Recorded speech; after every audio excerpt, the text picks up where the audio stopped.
Welcome to another episode of Watch Once Over. My name is Big E. Today we're going to be looking at this Laurier Hydra. I purchased this watch after seeing it, and I couldn't help myself. I got it for a really good price. I got the watch from AZ Fine Time, and the watch is a pre-owned watch, but is in excellent condition. And this Hydra watch really surprised me. When I looked at it, I knew about the watch. I've seen it reviewed before, but I just wanted to pick it up myself because after examining the watch in person, I felt that this is something I needed to add to my collection. I'm not a big person on the NH35 microband use. I'd rather have a Swiss at a use, but this watch right here, it's just a couple things that drew me to it. I've been collecting watches ever since the 70s. I've had watches and had a watch collection, and this watch really took me back in time just because of the clean and simple design. The things I like about it is the standout feature is going to be this acrylic crystal. Now, nothing bends light like acrylic or hezolite or plastic, whatever the crystal's made of. But this acrylic crystal is stellar when it comes to the presence. And I love the distortion on there. And it's pretty cool. If it gets scratched up, you can just use some polywatch and rub it, and it'll come right clear again. Now, the bezel was also acrylic, and that's a full loomed, and you get BGW9 on the markers and the hands. And the hands are, let me zoom in a little bit.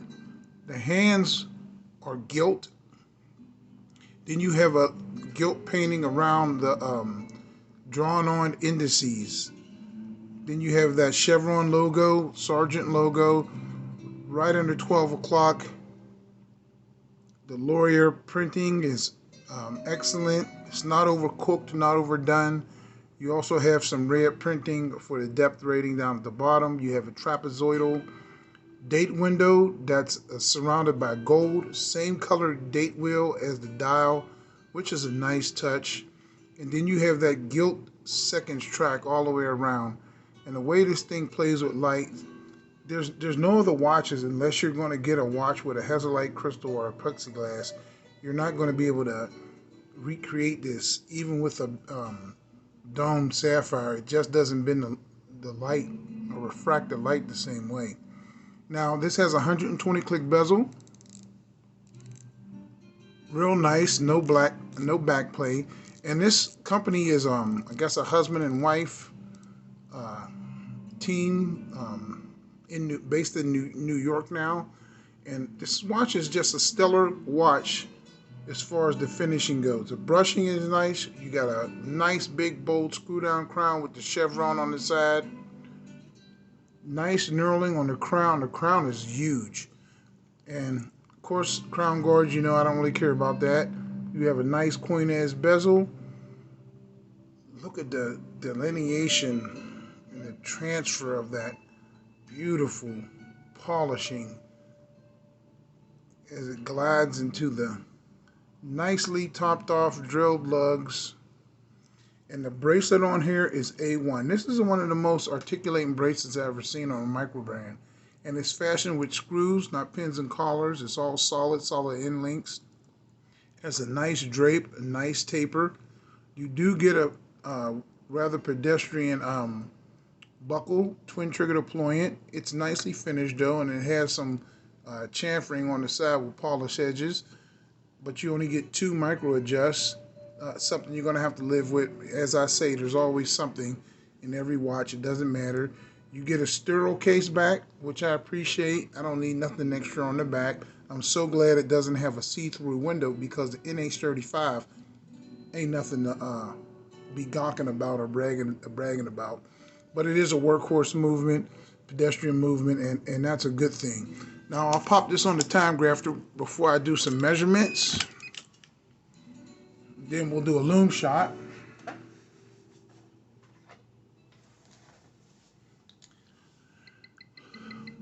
Okay, now it's going to be coming in at right off the bat, 277 degrees amplitude, 11 seconds a day fast, which is acceptable for NH35.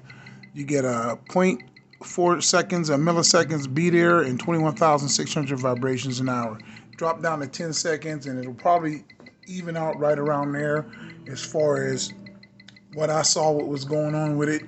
And I believe this watch was adjusted in multiple positions, because whatever position I put it in, it remains pretty steady and the same, and it doesn't really vary that much depending on the position.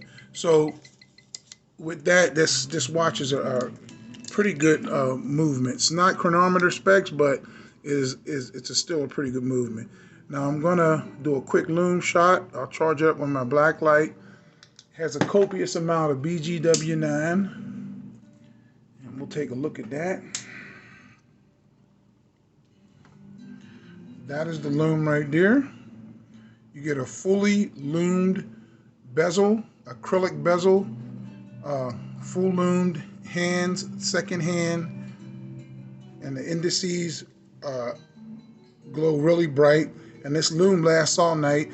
The Loom and the bezel isn't as much as on the dial and hands, so the Loom on the bezel does fade first, but the hands, they stay all night, and it's a really strong Loom, and it's nothing to be worried about. You'll be able to roll over and be able to tell the time at any time. You get a screw down crown, you get 200 meters of water resistance to screw down back.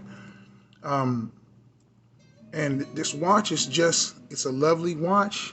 And if you want to pick up something different, try to find one of these Laurier Hydras. I really like this watch. I like it so much, I put it in my permanent collection.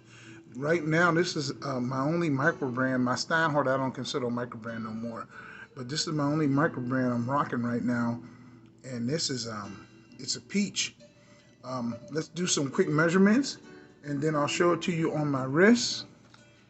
It's measuring in at just about 38 size. I know it says 39, but I'm getting 38. About 38 for the bezel too. The lug is a scant 47. The thickness, it's pretty thick because of this high dome crystal. I'm getting about 16, 15 millimeters. And then the bracelet is a 20, and it tapers down to a 16, and that's a really lovely bracelet. This bracelet is something to definitely write home about. I'm wearing my Titanium Citizen Today pilot watch. Try this on my wrist, which is 7.25 inches, and that is what it looks like on my wrist. I have an average size wrist of 7.25 inches, and this watch looks stellar on there. I really like this watch. I like the design. I like the simplicity of it. And this, my friends, is a keeper. And I'm going to explore some other Lauriers. So tell me what you guys think of this watch, and leave a comment. That's the Watch Ones over for this week. My name is Big E. As usual, God bless, and I'll talk to you guys later. 2 thumbs up for the Laurier.